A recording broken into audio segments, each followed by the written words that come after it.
This is the Detroit Sports Podcast Network. What's up, Detroit sports fans? Welcome to the Fan Report show made by fans, for fans, powered by the Detroit Sports Podcast Network. I'm Nick, and with me is Andrew's going to give us this week's topics. The Lions finally found a way to win. Does that up your opinion on Dan Campbell? We're going to cover that first. And then after, we'll talk about the Pistons just haven't found a way to win in a long time. It's kind of embarrassing. It's a Fan Report. This is the first time in a year that we are able to hop onto this podcast, record an episode for you guys after a Lions victory. And I'm pretty sure the last time we recorded an episode about Lions victory, we were kind of upset about it because we were all in on the draft stock. Right. And I mean, in this situation, like, now the Lions have put themselves in a situation where they can't win another game. Otherwise, they fall out of the number one pick. So it's a little dangerous. But yeah, now I'm scared about winning the Atlanta game because I feel like we can beat Atlanta. Right. But yeah, first, like, just sit back and close your eyes.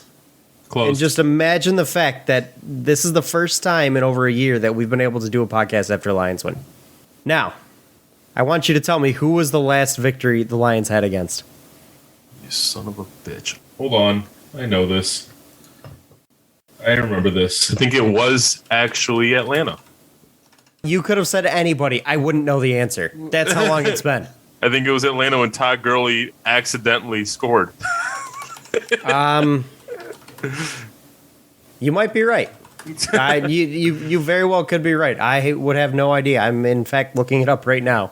Their last win was actually Chicago. Was it Chicago? Yeah, 34 on December 6th, 34-30 was their last win. Stafford threw for 402 yards that game. The prior win before that would have been Washington. And then Atlanta before And then Atlanta. Okay. They actually had strung in 2 in a row and 3 and 4 during that stretch. They beat Arizona, they lost to New Orleans, and they beat Jacksonville, beat Atlanta. So they actually had a little bit of a solid stretch there. But anyways. Beating Jacksonville's not that impressive. No. I mean, beating Arizona is a little bit impressive. I remember that. That was a surprise to come out with a victory there. It was. Especially in Arizona. But anyways, we are talking about last year. Yeah. Let's move it to this year. Lions got their first win in a year. And it was, in my opinion, in spite of their head coach. I agree. They got off to a decent start, a solid start, got out ahead by, 14 points, I believe it was? And then managed to score 3 points the entire second quarter until the last second of the game. And Dan Campbell really tried to lose it for him there at the end too. I mean, I think this has probably been, by the time this comes out, you probably haven't beat over the head with it, but like there was just no excuse for that fourth down play call on your own 29-yard line. When you're only up 2, so a field goal puts them in the lead, and you're in their field goal territory basically. Right, and don't get me wrong. With 4 minutes left to go, you can make the argument that, like, you wanted to go for it on fourth. My issue isn't even necessarily them choosing to go for it on fourth down. It's the play call. Why would you ever run a play fake? Both. Why would you ever run a play fake on a 4th and inches when you know they're bringing the house? Because they're expecting you to try to sneak it or run it up the gut. Why would you ever run a play action fake when they're bringing the house? It doesn't work very well, especially when your play fake was like half-ass piss poor. It was miserable. Isn't that something like when Goff comes up to the line and he sees her showing blitz? Isn't that something you'd expect him to change the line? Like, no, because it never should have been in that situation to begin with. Like, you should know, just know, going into a 4th and inches with the game on the line, they are bringing everything they have at you. They're throwing the entire kitchen and the sink and the washer and dryer and the dishwasher at you. Because they're going to do everything in their power to stop you on 4th. I love how you broke up the kitchen sink thing to kitchen and sink. Yes.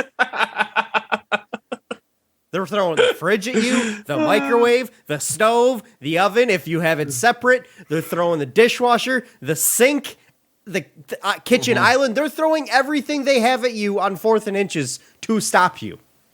And you call a play fake.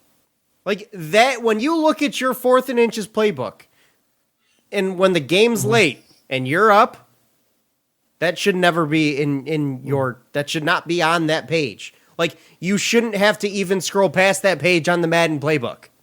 And then this morning he comes out, Dan Campbell, in an interview on 97.1 on the Stoney and Jansen show, comes out and said he was more mad about the third down play call. Which, that just tells me he had no idea what to do on third and fourth down. Mm-hmm. Is this guy stupid? Like, does he know how to coach football?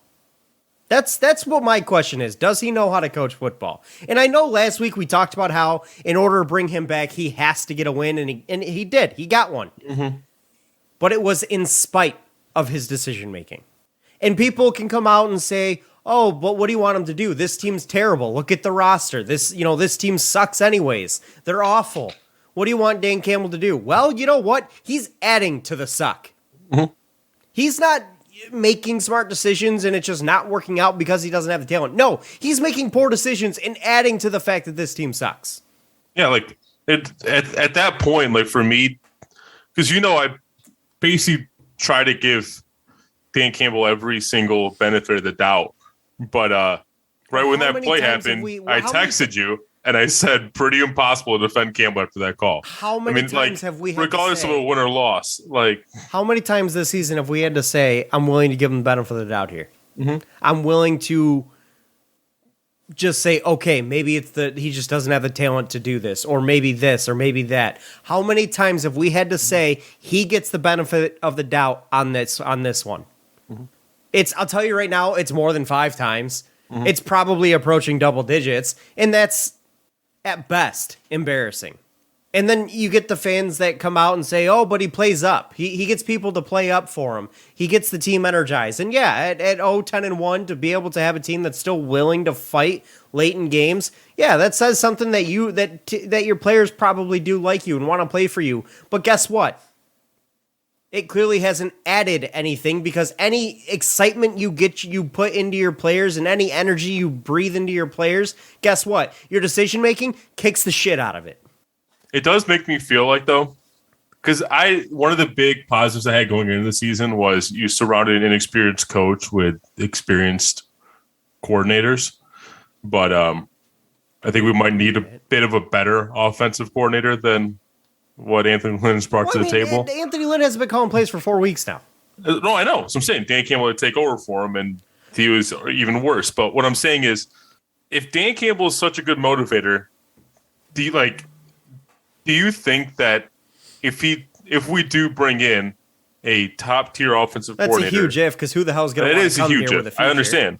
If someone has a future in this league or is a known name as a coordinator in this league, why the hell would they come here? You don't have a quarterback. You don't have receivers. You don't even have a head coach that knows his ass from a hole in the wall. You don't have anything. Why would an offensive coordinator want to come here? Money talks. Wonderful.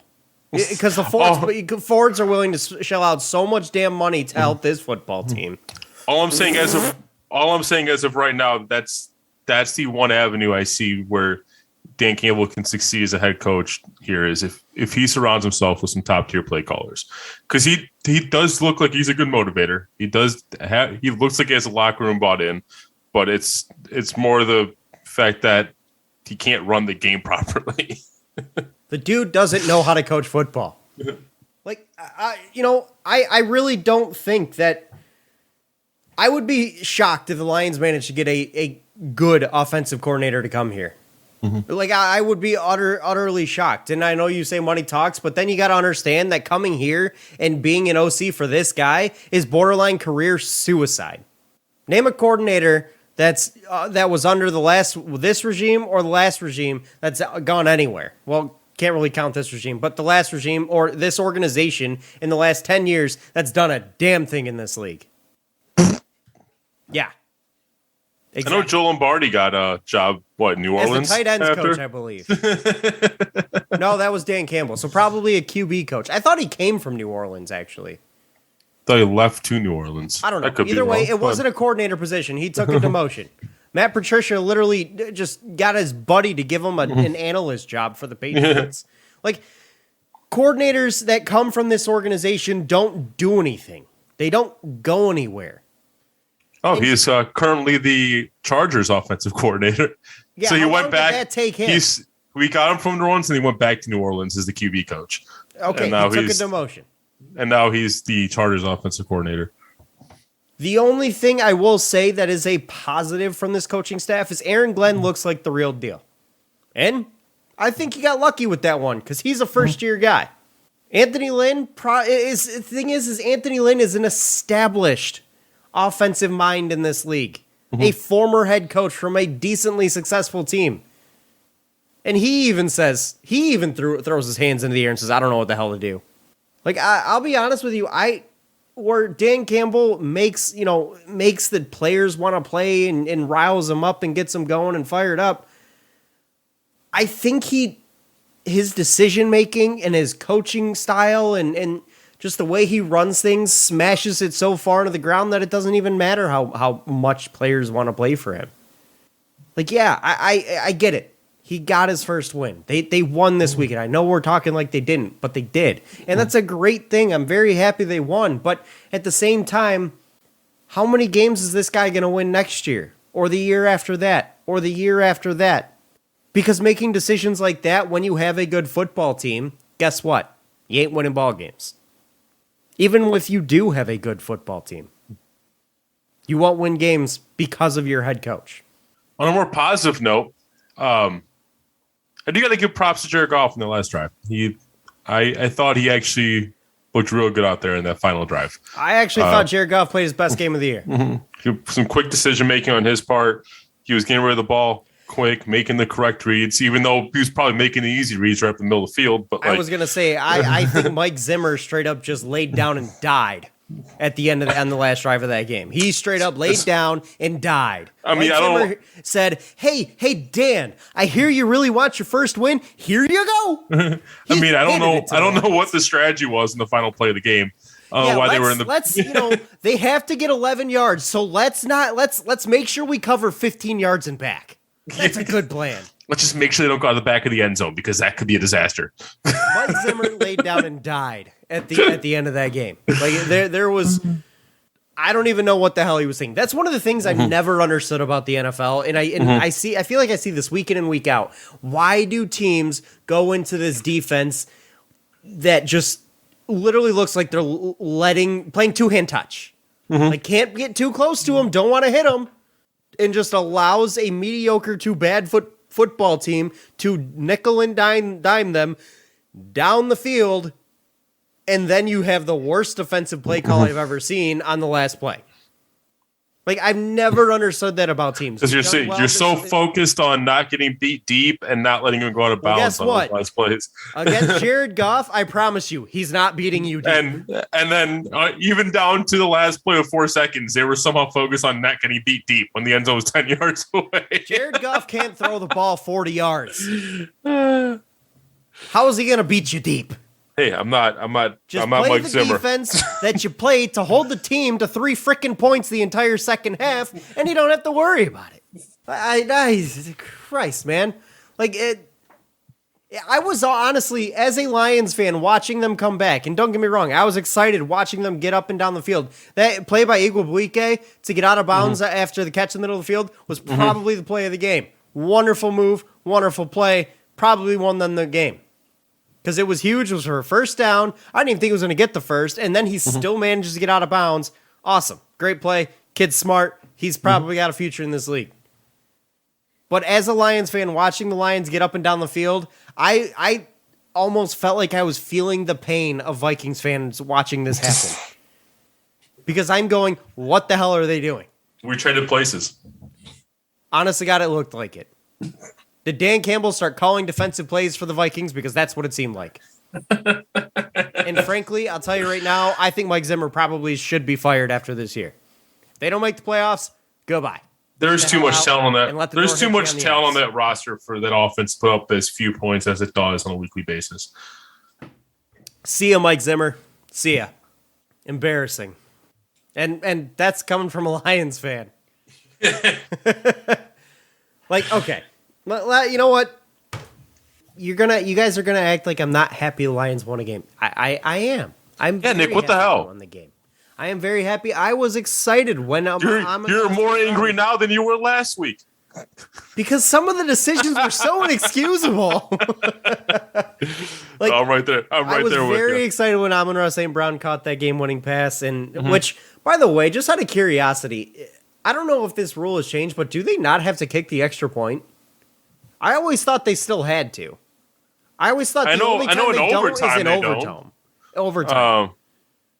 I never really thought about it, but if time's expired, then I don't see why they would. My question is because I've seen situations where they have to call teams back out onto the field from the locker room to kick the extra point. I wish that happened. I've seen it happen. So, why didn't the Lions, it actually came into play in this situation, because what if the Lions have it blocked and the Vikings recover it and run it down the field? You know what I mean? Because then the game is tied. So that's where I was like, why don't they have to kick the extra point? Maybe the rule change or something. I don't know. I know in overtime they don't have to, but this wasn't an overtime situation. So I don't know. Maybe I'm just an idiot who doesn't read the rules. Say what you want. But speaking of kicking extra points, did we find a kicker finally? Riley Patterson looked pretty good out there. What did he do? He did his job. Yeah, the first one to do his job. I mean, did Austin Seibert ever actually lose the job, or did he just get hurt? He's hurt right now. He's a hip injury. I know that. He's probably done for the year, but I don't know. Anyways, I am happy the Lions won. It was exciting. It was nice to get a victory. It's the first one in a year. Yeah. But, my question to you, Andrew, and to all you fans out there, after seeing what we've seen through 12 weeks of football with this football team and this head coach, do you want this guy back? For every reason I can think of that would be a reason to bring him back, I can probably think of 2 to 3 to not. Just for the purposes of at least short-term stability while we build a team, this is not a Matt Patricia situation where he's alienating players and it's becoming toxic in the locker room and all that. So, I don't see at least for another year or so, I would just get some people in here. I'll be willing to have him as the head coach. But if I see no improvement, he's obviously gone. I mean, but right now, I see no point. At this point, I see no point in trying to hire a new head coach already. I mean, the team's not going anywhere right now. So, and at least you have someone who's not toxic. Like I said, at least you have someone who's not toxic, Matt Patricia. So, couldn't you make the argument? You can still use him as a stopgap, which is at the worst. But couldn't you also make the argument that he could, 1, stunt the growth of young talent, and 2, I mean, I like what I've seen from the young talent. So I do too. Don't get me wrong, I do too. I mean, outside of certain guys, I don't like what I've seen from T.J. Hawkinson this year. I'm talking about the rookies specifically. I'm talking about the rookies. I don't necessarily love I didn't love what I saw from Jeff Okudah. Granted, he never really even got a shot. Yeah. That's not what kind of. Do you still have any faith in Jeff Okudah going into next year? I hardly had any faith to begin the year, let alone now. But you could also make the argument, though, that he would hinder actual talented players from coming here. And you could say, oh, but players like to play for him. Yeah, that's fine. The middle of the road guys like to play for him, but big time talent may not. It's not coming here to begin with. Well, I mean, that may or may not be true. It's not. The Lions have signed names before. But we are a wasteland for talent. For top tier talent. But having a coach, this is where top tier talent comes to die. But having a coach who continues to hurt the team week in and week out isn't going to help you bring in any talent, regardless. Yeah. And the thing is with the NFL is this is one of those leagues where players have a little bit more power when it comes to the draft than most other leagues. They can just say, "I won't play for you." Yeah. And but how would that? You're screwed. But how would that impact your coach search if you dump a guy 1 year in? That's going to sour some coaches on wanting to come here. It may sour guys looking to get a shot. It may. But if you're looking for a stopgap, why would it? If all you're looking for is a stopgap that's better than what you have now, why would it matter? So you're bringing Mike Zimmer. Somebody. What? It's like bringing Mike Zimmer if he gets from Minnesota. Wonderful. Are we going to win anything? No. All right, who would you rather have, Dan Campbell or Freddie Kitchens? Can I just, punch myself in the nuts? I'll even give you a 3-way. Dan Campbell, Freddie Kitchens, Adam Gase. Let's move the team. Check, please. Like, oh God, all those are just awful. Yeah. And Gase doesn't even have the locker room really, too, right? No, Gase is the worst. Like, Gase is a dumpster fire. Between he and Matt Nagy, just put them both on a ship and set them off the edge of the earth. Yeah. For all you flat earthers out there. Mm-hmm. Oh man, put them on a spaceship and launch them into the stratosphere or something. But honestly, neither one of Is it bad that I'm putting Dan Campbell in the same sentence as those names? No, I mean, yes, it's bad, but at the same time, you kind of have to. Just based on what we've seen this year. And I know this sounds like a Dan Campbell, trash Dan Campbell-a-thon, but I mean, it's a little bit deserved. I actually love the person. I would love to go to the bar with the guy. Yeah. That'd be awesome. It'd be a great time. Like, I really do want him to succeed. I don't want it to sound like I'm just plain hating on Dan Campbell. But he's great, and he is entertaining. But at the same time, damning thing, in my opinion, for a head coach is to actually hurt your team on be Sunday? Detrimental to the game to the game on Sunday, like negatively impact the team. And insert every Lions coach in the last 35 years. The thing is, yes, Dan Campbell is a guy that's fun to watch. He says some crazy things, and he's very entertaining. But at the same time, looking at the coaches out there that are successful, how many of them are like that? How many of them are these loud personalities that are biting kneecaps and just going nuts? And I know this is a question asked by the Valenti Show all the time, but it's true. Like, how many of these guys are these larger-than-life personalities? Can you name one? I wish I had, the cricket sound effect. Yeah, exactly. So, is this really the chemical makeup of a successful head coach in this league? Yeah, players want to play for this guy. I get that. And that may or may not be true. We really don't even know. We just know what the team he has now, with a bunch of middling talent, clearly is energized enough to want to continue to try. But then again, some of these guys are fighting for jobs, so helps when you're, asses in a corner. But yeah. Either way, I like Dan Campbell. I do. I like him as a person. I like him as, I'd love to have a drink with the guy. But I don't like him as a football coach. I don't. Mm-hmm. He's probably a great positional coach because those guys can be larger than life. They can be, get up and start yelling and jumping around. Positional coaches are known for doing that. Get your position group fired up and to get ready to go. But the head coach has to have some decorum. Has to have a level-headedness about him. Mm-hmm. Not make a rash decision. Be able to make a smart snap decision, but also understand what your team's tendencies and success at those tendencies are, because this dude has had zero tendencies. Not ones that make any sense anyways. Mm-hmm. Either way, dude's got to give up play calling, please. Yeah. He's a miserable play caller. Do you think the play calling ever goes back to Anthony Lynn? I don't think he can go back at this point. I think Anthony Lynn's done. I think they'll play out the season with Dan Campbell calling plays. Maybe he allows Anthony Lynn to have more say in the offense, but I think it'll be MC calling plays for the rest of the year. Mm-hmm. Much to my dismay and frustration. All right, should we move on to the Hoopers? One last question before we move on. Yeah. 4th and inches. Up by 2, 4 minutes left in the game against Minnesota Vikings. What do you do? Jamal Williams had been running the ball pretty well that game. He did get stuffed on 3rd down. I probably would. I personally probably would have gone back to Jamal Williams, but I personally think you have 2 plays that you can draw up there. One, which is play number 1 in my mind, which is what they should have run, QB sneak. I understand they got stuffed earlier, but this is a little bit shorter. They got stuffed on the QB sneak earlier. This is a little bit of a shorter situation, shorter distance, I believe. And yes, I get it. You have baby hands at that quarterback. Yep. He can't hold on to the ball. We saw that on that play. Go figure. Play number 2 is jam it up the middle with the big running back you have back there, just like you just said. He gained 1.5 yards the prior play. Well, let's have him gain another yard. That's all he needs. Just get the first. And he can go over the top if he has to. Just get there.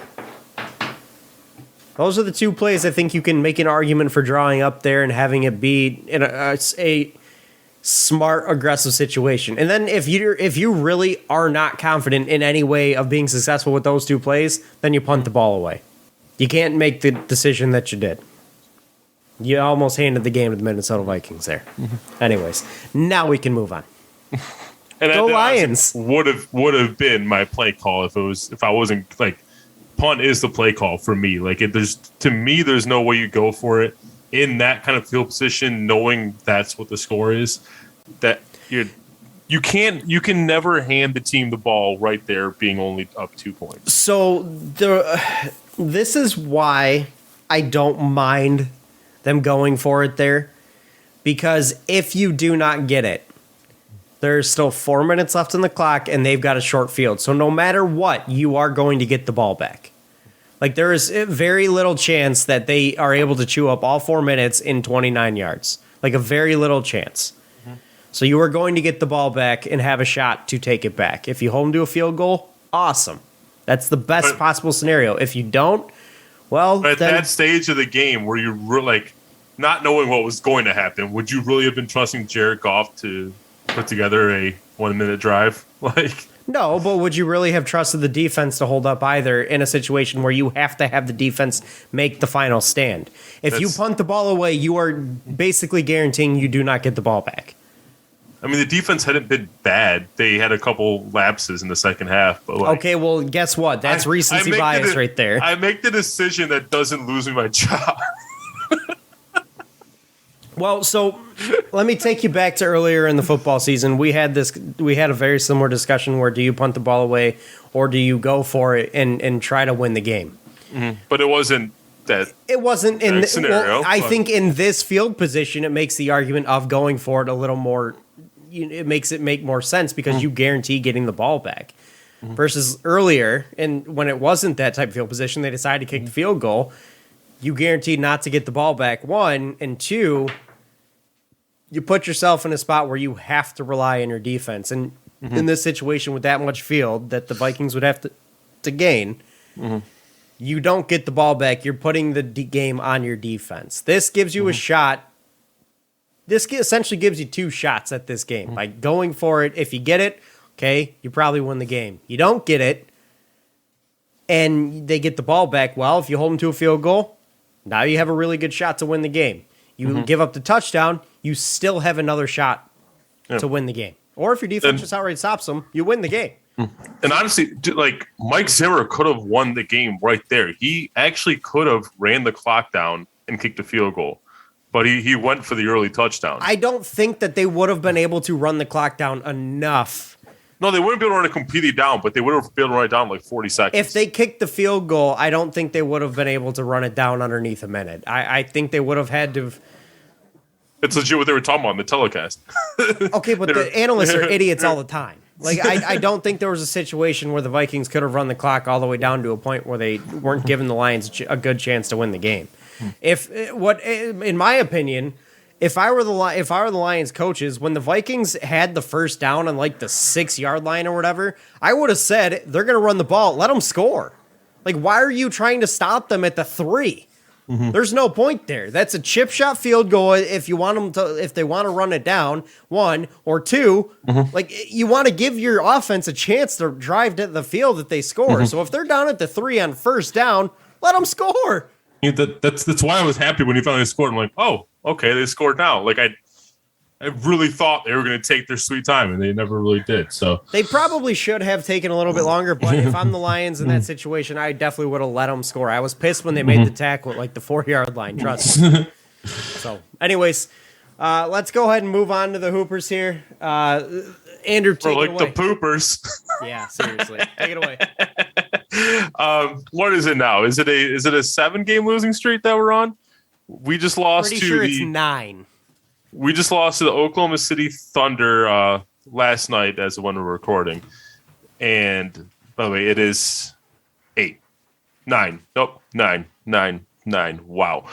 And the Oklahoma City Thunder pretty infamously lost by 72 or 73 points to the Memphis Grizzlies. Yeah, albeit they didn't have Shai Gilgeous in that game, but Memphis didn't have John Morant, so it doesn't make it that much better. How do you lose by 70 in the NBA? Like, they should have lost by 80. They stormed back a little bit to cut it down to the low 70s. That just blew me away. I have never seen that in my life. And that was, like, didn't the Pistons beat the Celtics one time many years ago by, like, 54 and held them to 68 points and put up 110 themselves or something like that? I do not recall this particular game, but I don't doubt it. If we're talking about the going to work crew holding them under 70, yeah, it was the going to work crew. Yeah. It's like the biggest loss in Celtics history, but I've never seen a team lose by 70. But the Thunder game was especially embarrassing because of the fact that you actually had that game all the way into the fourth quarter, and then you let them score 42 points. The Thunder didn't miss a shot until 30 seconds left in the fourth quarter. In the fourth quarter, finished the fourth quarter with 89% shooting. The Pistons' defense in the fourth was abysmal. They checked out. It was like I was in the Twilight Zone because like it wasn't just knowing the Pistons' history of the past few games. Like you were like, kind of waiting on the collapse, but in the back of your mind, you're like, it's the Thunder. That collapse isn't going to happen, and you're literally watching it happen like almost nonsensically in a way. I want you to I want you to kind of think about this for a second. Mm-hmm. The Thunder in the fourth quarter alone outscored the entire second half Pistons 42-40. Mm-hmm. Like offensively, the Pistons fell asleep at the wheel in the second half as a whole. Yep. And then defensively in the fourth quarter, they were turnstiles. They just said, "Here you go.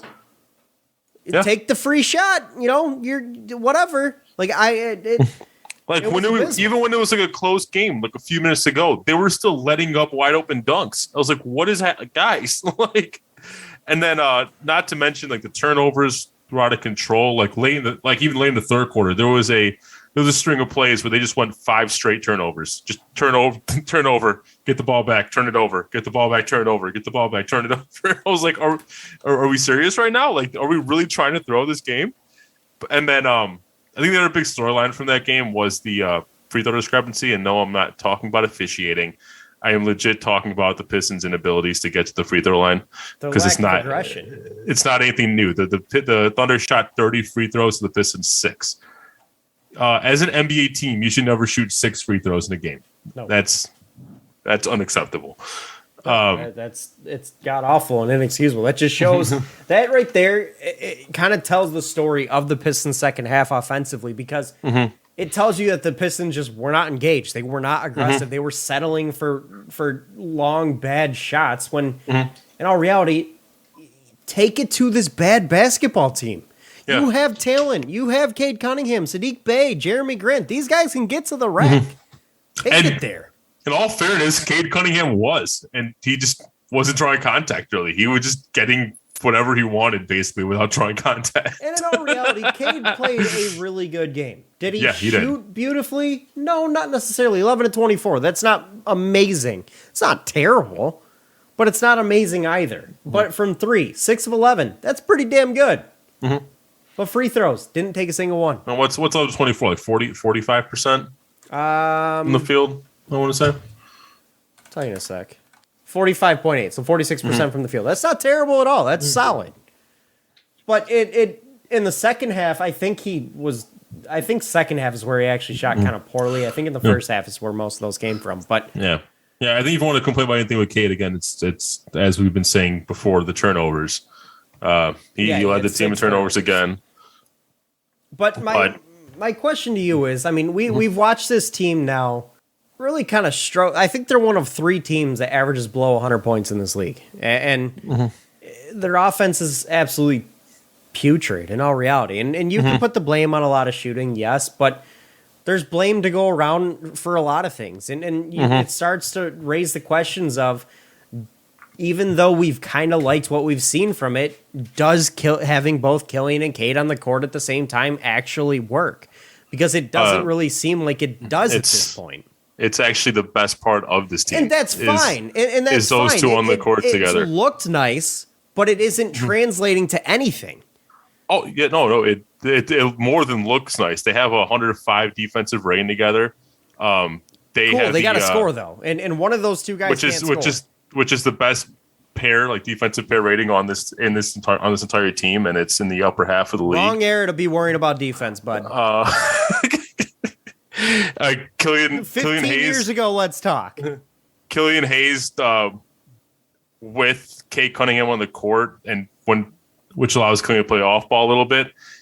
His catch and shoot game has actually looked real nice. He still leads the team in 3-point percentage. Shot 33% from the field and shot not good from three either. Mm-hmm. Yeah, he still leads 29% from three. He still leads the team in 3-point percentage, which isn't saying much the way this team has been shooting, but like I think Hayes' shooting is the least of this team's problems right now. What I'm trying to get at is like, well, yes, the pairing does look pretty nice, and it has worked at times, and it does look like the thing that the Pistons do actually have going for them. Mm-hmm. But I do think it hinders the team as a whole to have them playing alongside each other, because looking at this bench unit, there is zero going offensively in terms of ball movement and facilitating off that second unit whatsoever. So I'm trying to propose that you move Killian to the second unit to maybe be able to help jumpstart this offense a little bit. He won't do it scoring, but he may be able to find a guy open a little bit better. Yeah, that's the catch-22 to this all is the fact that Killian and Kate together, that's the best part of this team right now, but this bench has been so bad that like it almost feels like you need to have one of them play with the bench unit a little more. And let me give you some numbers on the bench, by the way. I had this pull up. So the Pistons bench is 26th in the league with a net rating of negative 2.3. That means on average they get outscored every single game by the other team's bench. They are 28th in the league in 3-point percentage. They're also bottom 5th in the league in turnovers. They're bottom 10 in field goal percentage. They're bottom 10 in rebounding. No one can defend on this bench outside of no one can defend on this bench. Outside of maybe Hamidou and Josh Jackson in spurts. Sometimes. But, yeah. And you have no size on the bench. No. Like you have Trey Lyles. This team doesn't have size to begin with. But they're both this team doesn't really have size to begin with. Yeah. Anywhere. No, I 100% agree. And so one of the things I actually want to do, and since you brought it up, is it's pretty clear that we need to switch up what we're doing on the bench. And one of the questions I want to ask you actually before we bring this up is, do you think the Pistons should address the bench by the deadline, or do you think we should just let it ride and kind of just wait till the offseason? I think the Pistons should be doing something at the deadline. I'm not going to say right now that it has to be the bench, because I don't think adding a bench player to this roster right now is going to make any difference. Like this team, it's not. Like you add, it's going to make it bearable. That's what it's but you add a bench talent or a bench scorer when you're trying to win. Like that is the last piece you add to a winning basketball team to put you over the edge. That's not a piece you put in when you're trying to rebuild, because that's not going to move the needle. It's not going to help you at all. In my opinion, and we'll get to it in a bit on what I think the Pistons should do at the deadline, because I personally think they should be a little bit more aggressive at the deadline. And we brought up something kind of pre-show that I'm starting to warm up to a little bit.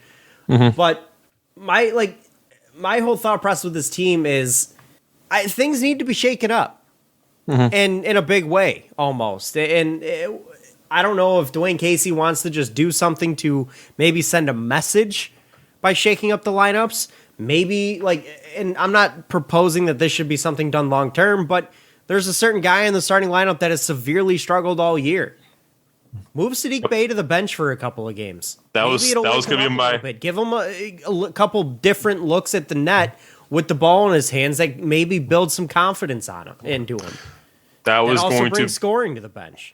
Yeah, that was going to be my first proposal: is move Saddiq Bey to the bench and bring up a guy like Hami or Josh Jackson to play the three. Here's what I do. You want to know what I do? And because that would allow Saddiq Bey to have some breathing room on the bench. He doesn't have two ball dominant scorers in Cade Cunningham and Jeremy Grant. They start to play alongside of, and maybe that does wonders for Bay offensively. Gets him back in his rhythm, and they'll provide a spark for the bench, and we won't be so sucky offensively. Here's what I would do if I were Dwayne Casey trying to shake things up with his team to maybe get some guys some confidence and some good habits going.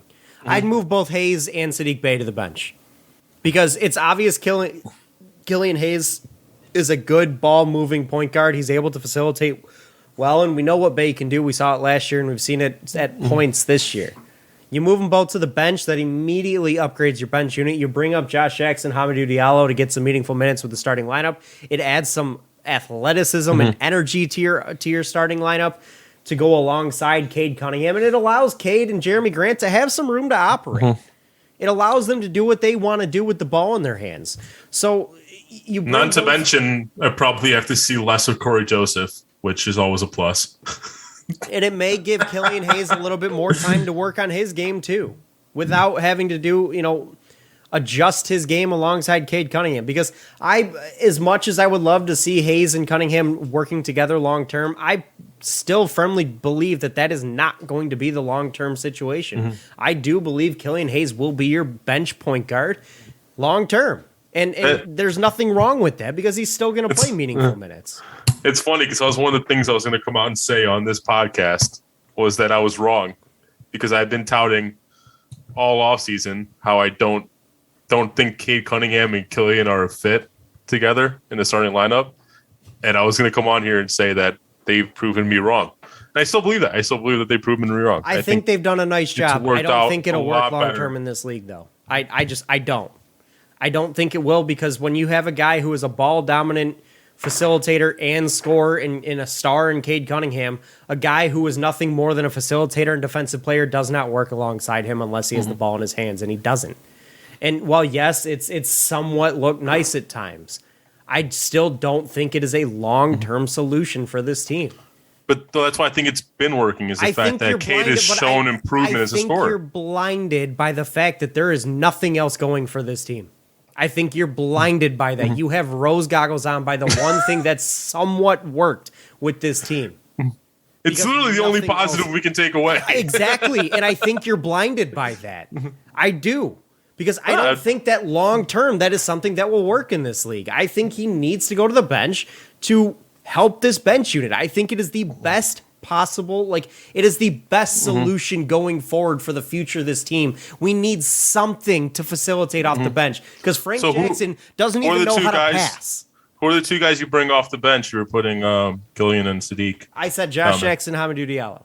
Oh, Josh and Hamidou. Yeah, I would bring those two guys. One, because I think they're they're probably the most talented of the group on the bench. The only other one that I would probably throw in there occasionally on some nights, if he's playing well and one of the other guys is not, is Trey Lyles. It would be like a 3-man rotation for the two spots at the starting lineup.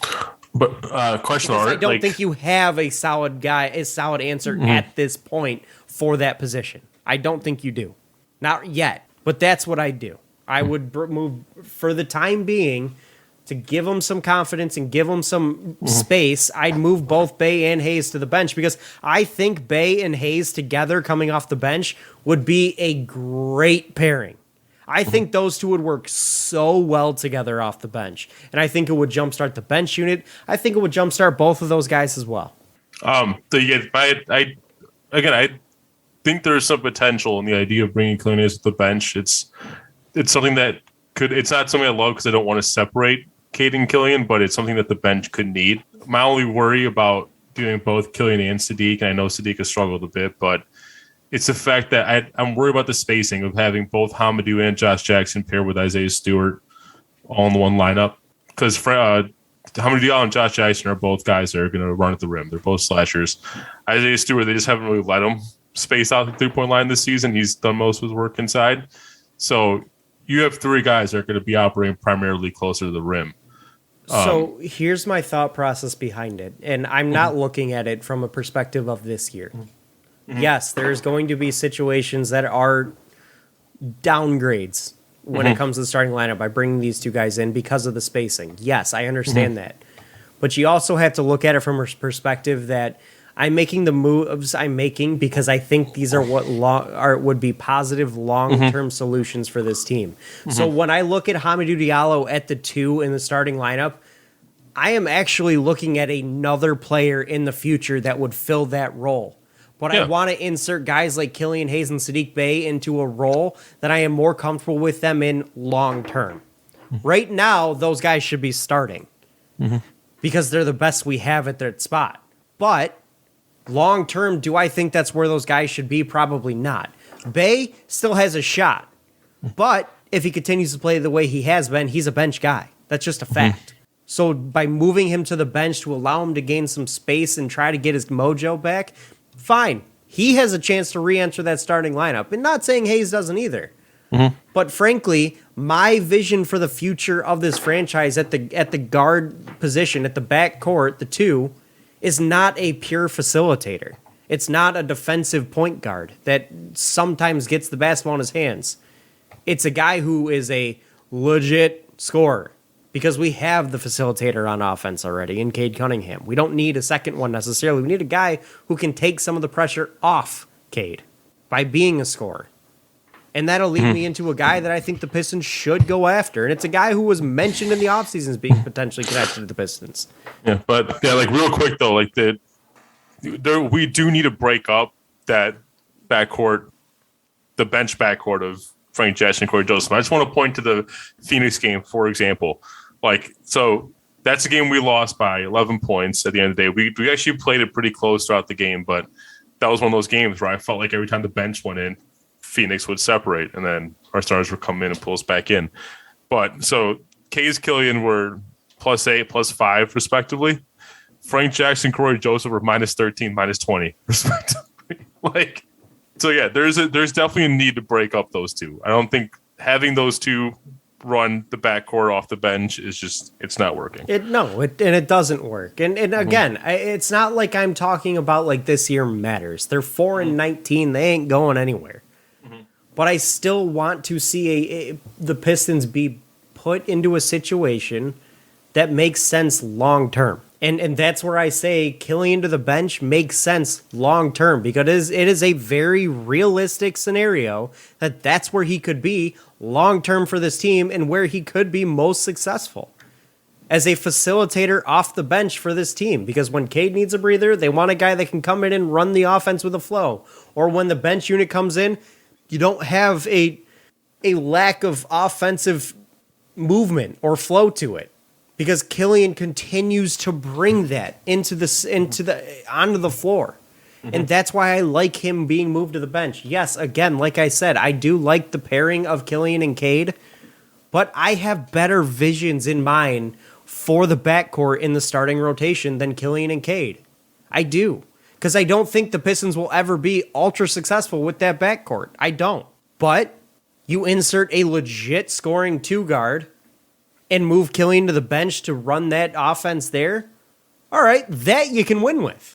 And that's my mindset with this. And I understand inserting Hamidou Diallo or Josh Jackson into that 2 guard spot doesn't help this year. I don't care. Like that this year is meaningless to me at this point other than to allow guys to grow. And I think that's what moving them into these situations that could be their long-term lives, their long-term careers with this team, make the most sense. And in the case of Saddiq, it's to allow him to have some space to operate and gain his confidence back, and then insert him back into the starting lineup. Because that's where I think he needs to be. You said? Yeah, I do. If you wanted to spin it to that, to continue on with the conversation, but there's a team that has come out and said that they are open to the idea of blowing things up. And I think the Pistons should pounce. I do. I think the Pistons should be, and I mentioned earlier, I think the Pistons should be aggressive at the deadline. I ain't talking going after a bench unit player or a guy who can score a little bit off the bench. I'm talking about going after a guy who can be a piece that helps this team win now and for the future. So the Indiana Pacers have come out and said they're opening to trading Karis LeVert, Domantas Sabonis, and Miles Turner. They're blowing things up. So, Pistons should take advantage. They want to blow things up. Well, guess what? We have needs in this town. We have a few, in fact. I'd go after a couple of these guys. If you're obviously probably only going to be able to get one of them, but I'd go after at least a few. Honestly, hell, I'd go after them all. Which one can you get the best deal for? I like all of them inserted into this scenario. Miles Turner, damn, do we ever need a need defensively at the big man spot? He helps immediately. He helps long term. Sabonis, dude's a do-it-all center. A do-it-all guy. Guess what? That's what I'm saying. Like I'm actually surprised that this team would want to blow it up. I know it's not really working. What I should probably say is I'm surprised it's not working better than it is right now. Because I agree with you. Like on paper, I do feel like they're a very well built team. I think the Pacers should be playing a lot better than they are. But the other name I'm going to mention, and this is what I was saying before about having a legit two, Karis LeVert. You insert him into the starting lineup, well, now you don't have to worry about the ball not being in Cade's hands because he gets to run the offense through him, and he's got guys that can score alongside him in Saddiq Bey, in Jeremy Grant, in Karis LeVert. That starting lineup looks pretty damn nice now, doesn't it? That's better than Killian Hayes. What do you have to give up for LeVert? I have no idea what the asking price is. They did just sign him this offseason. He is under contract, I believe. But I would imagine it's a first-round pick starting point, and then you go from there. You're probably going to have to attach a young piece to him. And whatever. I mean, it is what it is. But I look at the first-round pick now for the Pistons. Granted, I will say this. With the Pistons being so far up in the lottery, it makes it a little bit different. You'll probably have to add some protections to it, but you can make the argument of the Pistons giving up their first-round pick this year to go get a guy who's an established player in this league, an established good borderline star in this league, and that's what it would be with Karis LeVert. I'm most interested in Domantas Sabonis. Oh, I am too. How could you not be? The dude's amazing. I just think the asking price would be too high. Yeah, it's a fantastic fit on this team, but yeah, the asking price is going to be pretty insane. I wouldn't even mind Miles Turner. Like Miles Turner will at least give us the defensive presence we need. All three of these guys would fit into this team. Miles Turner would fit because you need a defensive presence down low. Sabonis would fit because there isn't a team in this league he doesn't fit on except maybe the Nuggets because guess what? They already have that guy. And only better. And Karis LeVert fits because, well, he fills your need at the two. As a scoring two that allows Cade to run the offense his way. And there's really no better team for the Pistons, at least, to come out and say they're trying to offload some talent than the Pacers. It's just it's the question of what would the Pistons front office be willing to part? Like, would they be willing to part with the Jeremy Grant at this juncture? Would they be willing to already give up on someone like Killian Hayes? Like it becomes a question of where the mindset of the front office is. I'm not saying that the Pistons need to give up on guys like Killian Hayes or whoever. I do think if you're going to get Sabonis or specifically Sabonis, I feel like they're going to try to get one of your sophomores, probably one of the sophomores from you. Oh, absolutely. You would have to start with a sophomore or a first round pick, no question. Like that would be a starting conversation point right there. But frankly, I don't think the Pistons should be scared of trading away that first-round pick that they have coming up. Reason I say that is because, well, if you want to start winning, get an established player. And if you want, and like that first-round pick, what do you hope he turns into? Domantas Sabonis? Wow, I'm just saying, like, there are some really enticing fits coming into this draft for the Pistons, and they're really high-end talents. There are, but those guys... Add positions of need. Okay, but we said, coming into this year, I'm tired of losing. I'm tired of having high draft picks. So with that being said, I want to start winning.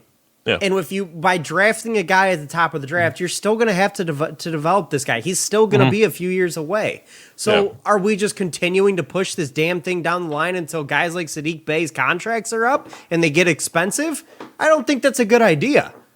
I think you've got a nice core of really good young talent that you now need to start adding good talent around it. And that's what you have the opportunity to do here. You don't necessarily need to keep drafting young talent and pushing this thing down even further.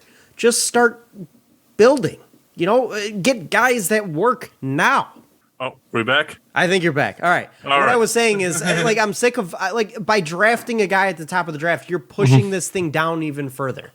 Like, because we do have to still develop this guy. He's got to come into his own and grow as a player. So, where this rebuild... You are literally talking about, like, the top 5 players in this draft are all athletic bigs or scoring twos, and those are your 2 biggest positions in need right now. Wonderful. Yes, and I agree with you. But at the same time, it's going to be 5 years from now before they're any good, before they're actually legitimately good players in this league. Well, 5 years from now, so with the rest of our roster. Cade Cunningham can probably start winning in 2. Sadiq Bey, Sadiq Bey is already a developed player, 2 years.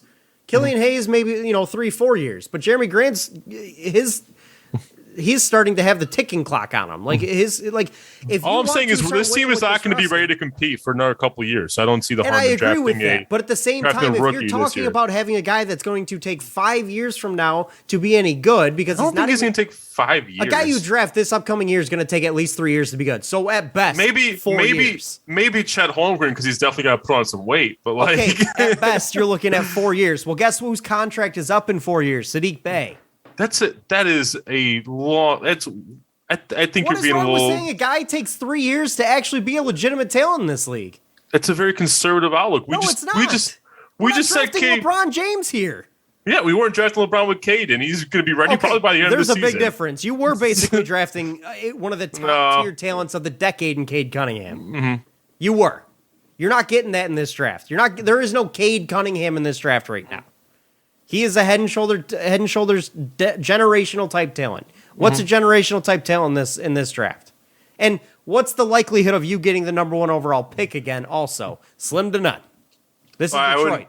I'm just talking about landing in the top 5. I don't think there is any. I don't think there is a clear number 1 at this point. They're all kind of jostling for it. I mean, if you want to argue generational talent, it's probably Chet Holmgren. But then I would agree with you, and it's going to take some time for Chet. I think because all of the size. These guys in the top 5 are going to take minimum 2.5 to 3 years to be core pieces in this league that are winning.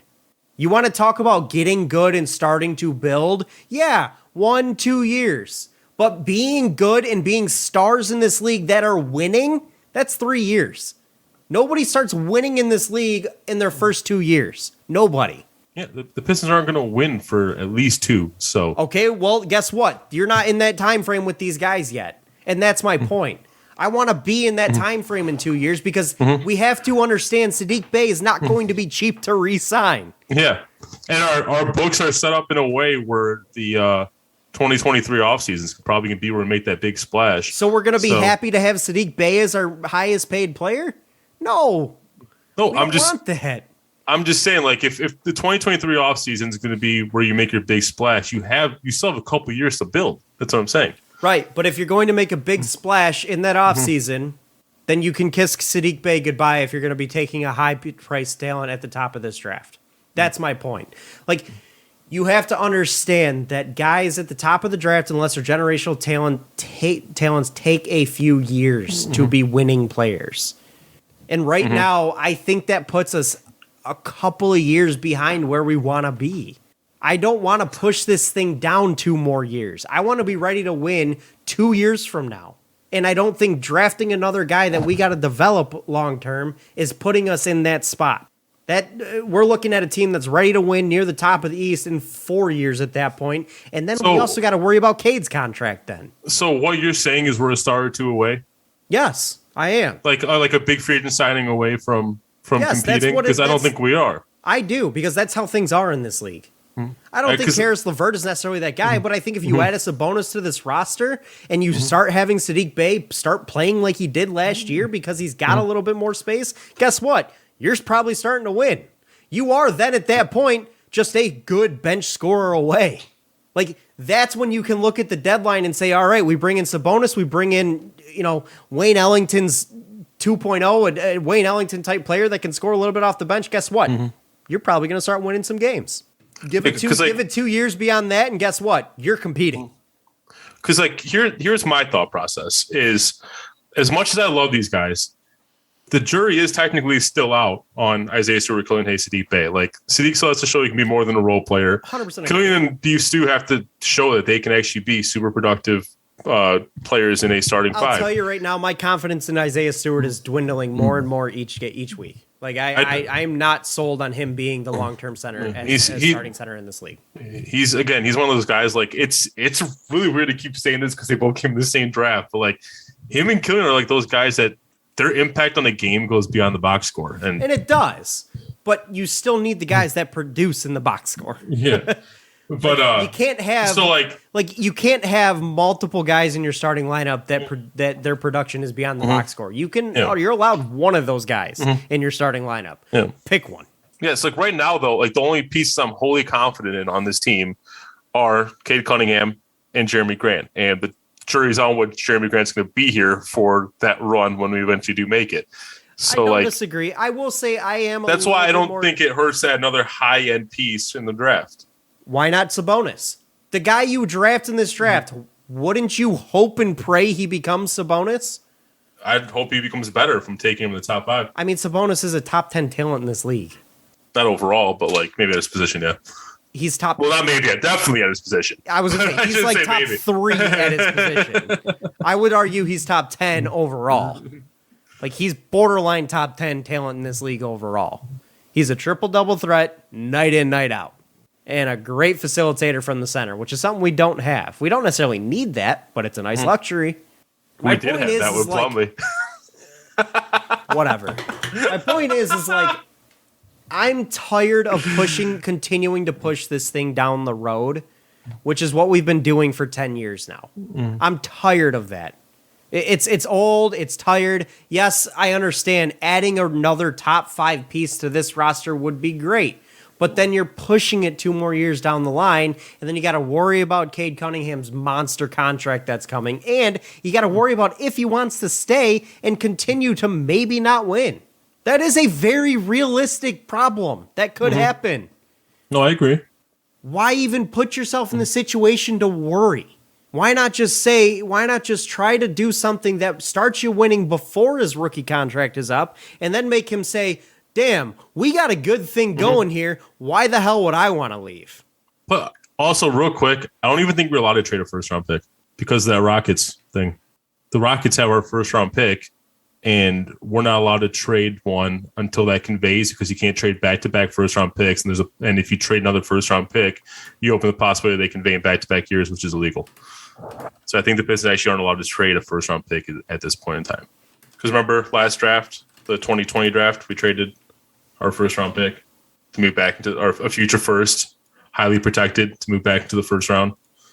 So they cannot unequivocally trade another one of their own future first-round picks outright until 2029. Yeah, because that's when the pick automatically there is conveys. A situation where the Pistons could potentially take that pick back from the Rockets if in a trade. So this whole argument has been a moot point. It is, but there are other things that could entice a team like the Pacers out there. And frankly, if the Pacers are willing to blow this up at the deadline, I promise you they'll be willing to blow it up in the offseason also. And when the draft comes along and that pick's already conveyed, well, no. And then we'd be able to trade the pick if we wanted to. So by that point, this rate, that pick is not conveying this year. Exactly. That's my point. We'll know that we still have the pick because that's guaranteed to happen almost at this point. We can then trade it. So again, if the Pacers are willing to blow it up now, they're willing to blow it up. No, I don't think that's how that works. Because then, if it conveys next year, then it's back-to-back picks. So you can't do that. You can't trade another first-round pick until 2029 when it's guaranteed to convey. Unless it conveys earlier, then you can trade a future first after that. That's what I'm saying. While you have that first round pick pending, you can't trade another one until that actually conveys. Troy Weaver fucked this team for the future for the next 5 years. Got it. So basically what I'm getting you can trade a 2031 first. Wonderful. My point is I'm sick and tired of watching this team continue to lose and push it off for the next. I'm sick and tired of hope with this team. I want some goddamn wins. Oh yeah, no, I'm not openly saying we should tank. No, that worked once, and we got the first round pick. And that's not what I'm saying. Going for I'm that not again. Even saying this team needs a tank. I'm saying that this team, in my book, has got 2 years to start winning before I say get the hell out of here, Troy Weaver. If they're not winning in a couple of years, what the fuck did he do here? Continue to build a losing roster? Woo! You had a number 1 overall pick that you wasted his entire rookie contract. Well, we all knew we weren't going to really. I mean, best case scenarios, we'd fight for a bubble spot, but that was it. That was this year. Yeah, that's what I'm saying. Like I'm saying his rookie year, we knew we weren't going to win. Right. Cade's in rookie preseason, year. we were saying next year we expect this team to be fighting for the playoffs. Guess what? They're not even fucking close. We said best case scenario, they're fighting for a bubble spot. That's this year. We said also next year we expect them to be fighting for playoffs. Gotcha. And at this rate, by continuing to land in the top 5 of drafts, you're not even close. So what are we doing here? I'm holding out to that because I do know that my timer is set for that 2023 offseason. If I don't see something when we had the money come off the books, 2 years, just like I said. Yeah, that's what I'm saying. If I don't, when we had the money come off the books, if I don't see a splash made in that offseason, and if at that point I've seen no legitimate progress with this team where I think that we can compete with or without the free agent too, then yeah, I'm going to start questioning Troy Weaver. Now, if the Pistons land in the top 5 in this draft, they will not have as much money to spend in that 2023 offseason. Because you have 5 pick two top 5 picks. You have 2 top 5 picks to retain. Yep. Plus, then you got to look at Saddiq Bey's contract. Do you want to retain him? He ain't going to be cheap. Killian Hayes, he's probably not going to be overly cheap. Jeremy Grant, do you want to bring him back? He's definitely not going to be cheap. Yeah. So, how much money are the Pistons really going to have to spend if they land in the top 5 again? Yeah. At that point, you got to have the room. You're probably not going to retain Grant at that point. Wonderful. You got 2 top 5 contracts to worry about, plus Saddiq Bey's second contract, plus Killian's second contract, plus Isaiah Stewart's second contract. And chances are, at this rate, Pistons going to end up in another top 10 pick that year too. So they got that contract to worry about. Tell you right now, if that happens, this team will not be signing a high-price free agent because they're too busy signing their damn draft picks. I feel like you're in a panic attack on the Pistons. I am. Does it bother me they're losing this year? No. But I'm tired of seeing this team just collect these draft picks like they're golden eggs. Hey, I don't give a shit about draft picks anymore. You're acting like an OKC fan. Sam Presti is the one who's talking all the draft picks. I'm tired of the Pistons collecting. It's the exact narrative a lot of OKC fans have been spouting, by the way, is like, these draft picks are worthless. If we keep losing, there's no point. The difference is we have a number 1 overall pick on our team. They do not. Yep. That's the difference. And that's a plus. That's a huge plus. And that means when you have a number 1 overall pick, you got to start winning soon because he ain't going to be cheap to bring back. And if you're going to keep punting this damn thing down the line, grabbing lottery pick after lottery pick year in and year out, guess what? He ain't going to be cheap, and it's going to get a little bit tougher to build this thing. Right now is the best opportunity the Pistons have to build this thing to start winning in 2 years. And if they don't do it now, and they don't do it this offseason or next offseason, guess what? You're punting down the line another 2 years. Or you're handcuffing yourself into a mediocre team. What's worse? They've got to do something. But continuing to lose and be a top 5 drafting team isn't going to get you there. How many times have we seen the Magic picking in the top 10 or the Cavs picking in the top 10? What's their success rate after doing that year in and year out? 0. They've just had to give up all the talent they drafted. Why? Because it's too damn expensive and they don't want to keep playing here. At some point. Cavs did win a championship. Let's be fair here. Like a billion years ago. And it was because Masai came back. 4 or 5 years ago? I'm talking since that. Yeah. When LeBron left again. What have they done? They got Sexland. They got Sexton and Mobley. And how's that team doing now? And Garland. Don't rule out Garland. And how's that team doing now? In all fairness, Sexton's out for the season. And how's that team doing now? They were actually pretty decent while they were all healthy. They weren't going to be making the playoffs, and they certainly weren't going to be competing for a title. So let me ask you the question, Andrew. What do continued top 5 picks actually do for your organization? Nothing. So we went from advocating for tanking last year to now top 5 picks are worthless? Things change when you get a number 1 overall pick. That's a fact. I agree. expectations and your timeline changes when you have a number one overall pick. If the Pistons had the 2 or second or third that's pick, why I'm saying I'm not advocating tanking. I would trade for Sabonis. I would be happy with that. I'm not advocating. My point is, like, if the Pistons grabbed the number 2 or number 3 overall pick this past year, winning 5 years from now, that makes some sense. But now that you have the number 1 overall pick in Cade Cunningham, and you got him, and he's on your roster, guess what? That timeline has to move up now. Because otherwise, you're wasting his rookie contract. You're wasting the other rookie contracts that you have. And then you put yourself in a spot where you're continuously drafting the top 5 and wasting talent. When a team repeatedly drafts in the top 5, that means they suck. Striking the hammer down, that's it. Drop the mic. Drop the mic. And sucky teams don't win. But I am not to trigger you again, but I am still adamant. I do think that the Cavs would have been a playoff team if they stayed healthy. Sure, 10th seed. Woo! I mean, they were off to a plus 500 start. All right, 9 seed. Woo! The East is deep, man. It's tough to it's tough to make the playoffs in the East. Finally. Yeah, it's come full circle. Right now, looking at it, technically the Cavs are a playoff team right now. They're a 9 seed. Although, didn't they make it so that playing games are not considered playoffs? You have to make it past the playoffs to be. Anyway. Well, let's put it this way: with Sexton, I'm looking at this right now. With Sexton, they started 7-4, and then since he's been hurt, 3-6.